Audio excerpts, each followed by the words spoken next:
l'UNC devront cesser de faire des déclarations tendant à manipuler la justice congolaise. Le propos sont du président du parti Prenons-nous en charge. D'après le docteur Jean-Baptiste Kankonda, il est nécessaire que Vital Kamerhe, directeur de cabinet du chef de l'État, réponde devant la justice pour les actes qu'il a posés en tant qu'homme d'État. On l'écoute au micro de Jean-Paul Moubiaï.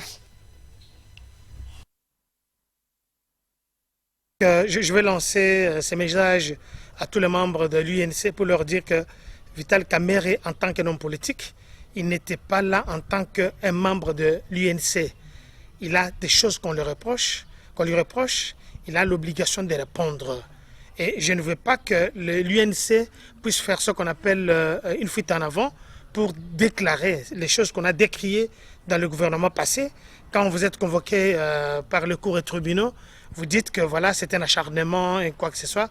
Et je me révolte contre ces genres de déclarations et surtout contre les ministres qui sont, les ministres d'État du Congo qui se sont repliés dans leur UNC naturel pour faire des déclarations. Je me dis que ces gens doivent démissionner de leur poste parce que c'est un homme qui est invité.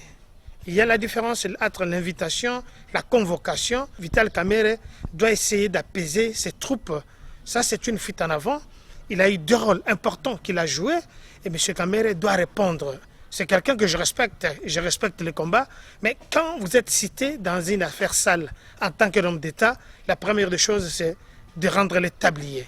Je me rappelle l'histoire de Dieudonné Lobo, qui était lui aussi l'un des proches du chef de l'État. Il a été convoqué, il a été coffré.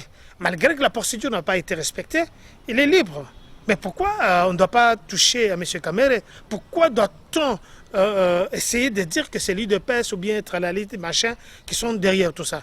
Ça, c'est une mauvaise stratégie et ça ne va pas aboutir à quelque chose. Regardez à travers la ville, c'est tout le monde qui parle partout. M. Kamerhe, on parle de saut de mouton, ça n'a pas marché. Il a des questions qu'on va lui poser et ils ne doivent pas s'amener demain avec plus de 30 personnes au tribunal pour montrer qu'ils les soutiennent. Ça, c'est une bêtise. Je vous dis, c'est une bêtise.